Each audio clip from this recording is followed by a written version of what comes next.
Greetings everyone, welcome to commerce classes. और आज हम करेंगे 20 most important MCQs on the assets which are shown in balance sheet. So balance sheet में हमने liability के दोनों कंपोनेंट खत्म कर लिए, अब बारी आ जाती है एसेट्स की। Let us start. According to prescribed order of assets in a company's balance sheet, जो ऑर्डर है कंपनीज की बैलेंस शीट का, तो which assets are shown first of all. सबसे पहले कौन सी एसेट्स आती हैं आपकी? Non current assets. In case you remember, assets में दो मेन हेडिंग्स हैं, वो हैं non current and current assets. तो नॉन करेंट एसेट्स सबसे पहले आती हैं। इन a company's balance sheet dash appears as non current asset. So इनमें से non current goodwill, patent, vehicle, ये सब आपके नॉन करेंट हैं, तो ये सभी आ जाएंगे नॉन करेंट में, all of the above. Which of the following is shown under the head non current assets while preparing the balance sheet. अच्छा, अब आपको नॉन करेंट एसेट इसमें आइडेंटिफाई करनी है। अंडर राइटिंग कमीशन तो आपके अनएक्सपायर्ड एक्सपेंसेस हैं, ये करंट लिखा ही हुआ है। इन्वेंट्री हमें पता है करंट एसेट होती है, तो नॉन करेंट क्या बचा आपका? पेटेंट्स, जो है intangible non current assets. So D is the correct answer, ठीक है ना। नेक्स्ट है interest accrued on investment. So investment का इंटरेस्ट कहाँ जाता है आपका? आपके क्योंकि इंटरेस्ट आपका एक्रू हो गया है, इसका मतलब आपको इंटरेस्ट अभी मिलना है, तो जहाँ आपकी इन्वेस्टमेंट है उसी के साथ ही उसका इंटरेस्ट भी लिखा जाता है। Which of the following is not a non current asset. इनमें से नॉन करेंट एसेट कौन सी नहीं है? फिक्स्ड एसेट आपकी नॉन करेंट होती है। Long term loans and advances भी नॉन करेंट है। शेयर कैपिटल क्लियरली विजिबल है, ये तो कैपिटल का पार्ट है, एसेट्स है ही नहीं। So this is the correct answer.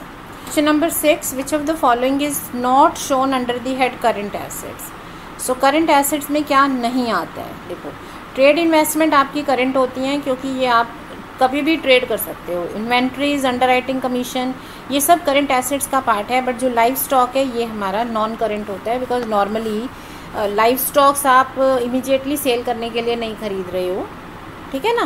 तो it's a part of your non current assets. Next है cash and cash equivalents doesn't include. Cash और कैश इक्विलेंट में क्या नहीं आएगा?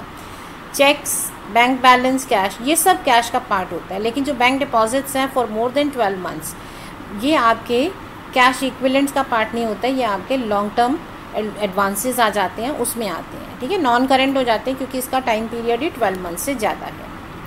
Bill receivables appear in a company's balance sheet. So bill receivable कहाँ पर आते हैं आपके? Bill receivable is a part of आपके ट्रेड रिसीवेबल्स, ठीक है। सो बिल रिसीवेबल्स आपके ट्रेड रिसीवेबल्स में आ जाएंगे। नेक्स्ट है मार्केटेबल सिक्योरिटीज़ आपके किस हेडिंग में आती हैं? मार्केटेबल सिक्योरिटीज़ आपकी होती हैं करंट इन्वेस्टमेंट्स, ठीक है ना। तो ये करंट इन्वेस्टमेंट्स में आएंगे, करंट एसेट्स की हेडिंग के अंदर। Now, while preparing the balance sheet of a company, under writing commission आपकी कहाँ जाती है? सो अंडर राइटिंग कमीशन आती है आपकी अनअमोर्टाइज्ड एक्सपेंडिचर के अंदर, ठीक है। आता करंट एसेट्स में है, बट सब हेडिंग हो जाएगी अनअमोर्टाइज्ड एक्सपेंडिचर। नेक्स्ट है fixed deposits appear in a company's balance sheet. So fixed deposits आपके कहाँ जाते हैं? आपके लॉन्ग टर्म बोरोइंग्स में। जो आपने फिक्स्ड डिपॉजिट्स हैं ये आपने कहाँ किए हुए हैं? बैंकिंग कंपनी में। तो अगर एक बैंकिंग कंपनी के पास लोगों के डिपॉजिट्स जमा हैं, वो उनकी लॉन्ग टर्म बोरोइंग्स हैं। माइनिंग राइट्स, माइनिंग राइट का मतलब है आपको माइन करने का राइट मिल गया। सो ये आपकी नॉन करंट एसेट है, बट क्योंकि ये राइट है, ठीक है ना, सो ये एक इनटेंजिबल फिक्स्ड एसेट मानी जाती है। नेक्स्ट है prepaid expenses appear in a company's balance sheet under the sub heading. So prepaid expenses आपके कहाँ जाते हैं? आपके अदर करंट एसेट्स में आते हैं। Patents and trademarks are intangible fixed assets. Goodwill appear in a company's balance sheet under the sub heading. Goodwill किस heading में आती है? गुडविल आती है इनटेंजिबल फिक्स्ड एसेट्स के अंदर, ठीक है। ओके, अब नेक्स्ट ले लेते हैं expenses allowed on issue of shares. जो आपके एक्सपेंसेस हैं इशू ऑफ शेयर्स पे, it's a part of unamortized expenses, क्योंकि जो एक्सपेंसेस आपने अभी राइट ऑफ नहीं किए हैं वो आप सब इकट्ठे करके करंट एसेट्स के अंदर एक कैटेगरी में लिखते हो, अनअमोर्टाइज्ड एक्सपेंसेस, उसमें आते हैं। नेक्स्ट है fixed deposits maturing in 9 months. अगर आपके फिक्स्ड डिपॉजिट्स 9 मंथ्स में मैच्योर हो रहे हैं, then it's a part of your current assets, ठीक है ना। और ये आपका करंट एसेट्स में आ जाएगा। Question number 18. While preparing balance sheet of a company, assets are shown in the order of liquidity, profitability, safety. इनमें से कोई भी करेक्ट आंसर नहीं है क्योंकि हम एसेट्स को लिखते हैं परमानेंस के बेसिस पर। आप ये देखो, जो सबसे परमानेंट एसेट्स हैं, fixed assets, non current assets, वो पहले लिखी जाती हैं, और जो कम परमानेंट है, मतलब जो जल्दी आपकी अपना फॉर्म चेंज कर लेंगी, वो आपकी आ जाती हैं पीछे। सो ऑर्डर क्या है? परमानेंस का है। सो इसमें नन ऑफ द अबव कहेंगे।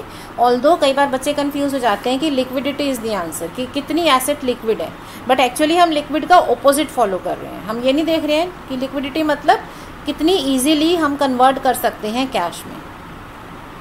लिक्विड का मतलब कैश में बदल सकते हो, तो जितनी जल्दी बदल सकते हो उतनी लिक्विड है।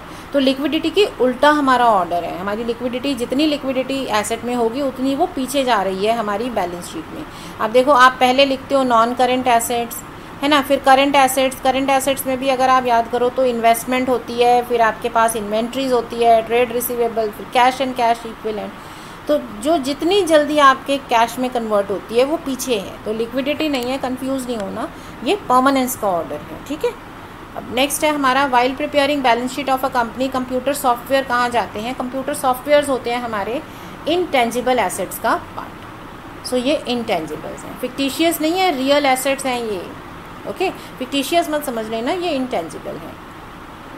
ओके, नेक्स्ट है, while preparing balance sheet of a company, balance sheet जो है कंपनी की, उसमें प्रीपेड एक्सपेंसेस को हम कहाँ शो करते हैं? सो ये हमने एडवांसेस दे रखे होते हैं, तो ये शॉर्ट टर्म एडवांसेस में आ जाते हैं, ठीक है। So this is how we will take up these MCQs। तो आई होप आपको ये समझ में आ रहे हैं। So stay learning and practicing, stay smiling, thank you.